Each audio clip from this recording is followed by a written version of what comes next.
if I'd been looking for a dive watch, I couldn't have picked a much better one at this price range. Now, Spinnaker are one of those brands that I stumbled on by accident. They're based in Hong Kong. They specialise in dive watches, very affordable dive watches, using Seiko movements. And I was a victim, an early victim last year in my watch collecting journey of their excellent marketing. They do have some amazing marketing which grabs your attention. But are they any good?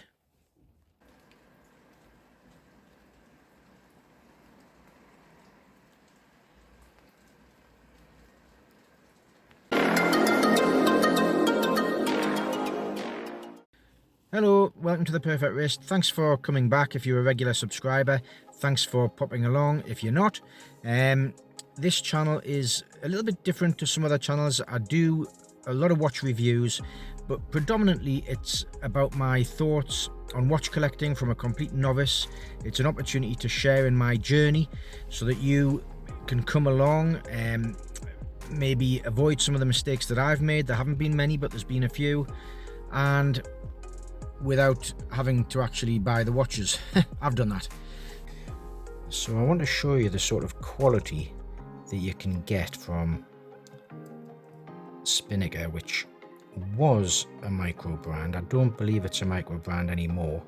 They're quite big now, and they have constant production runs with some limited editions. So if we take a look at the work of the Marine Conservation Society with Spinnaker, there's a young Mr. Hass, famous diver. There he is again, that this range of watches are named after.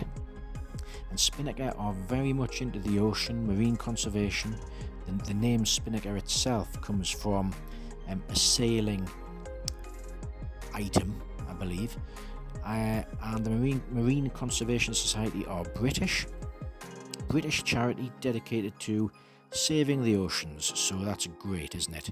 We should all be doing more of that.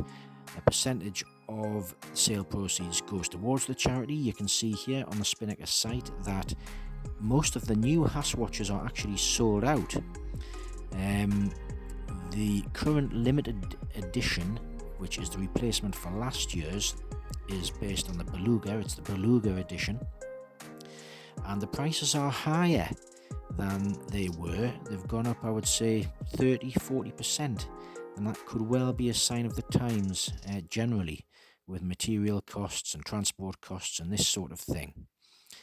So let's have a look at how last year's is holding up.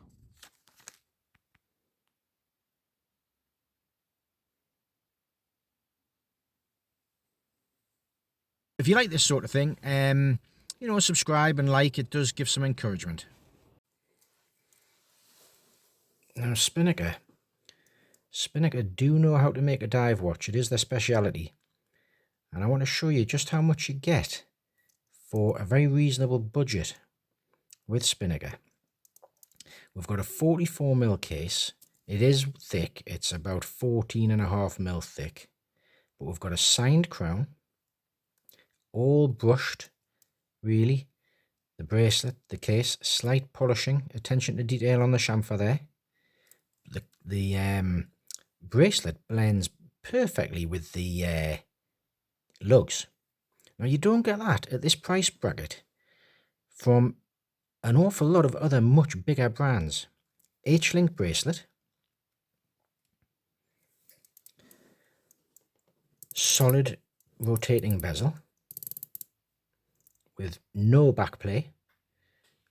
I think the overwhelming thought here is attention to detail. This is a year old now.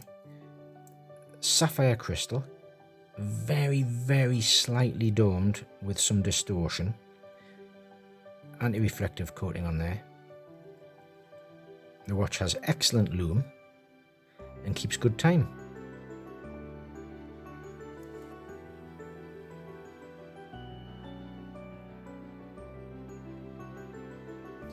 You really can't fault Spinnaker for the effort they put in to their packaging. and the whole conservation of the ocean sort of thing. This is what you get with the limited editions. This was last year's. You get a lovely box telling you all about Hass and who the diver was that the watch is based on. A little pull-out pocket here with a NATO strap, and also a little book about, you know, everything you can do to save the ocean, recycling your plastics, using less water, you know, what to look out for in the shops and this sort of thing. So you know, hats off to Spinnaker. They're doing as much as anybody else in the watch industry, I think, for the environment.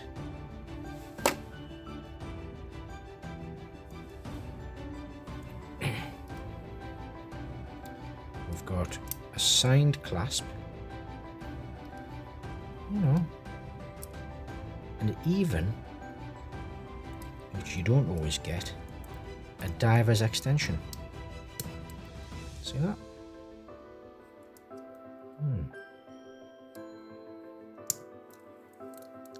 A bit of micro adjustment on there.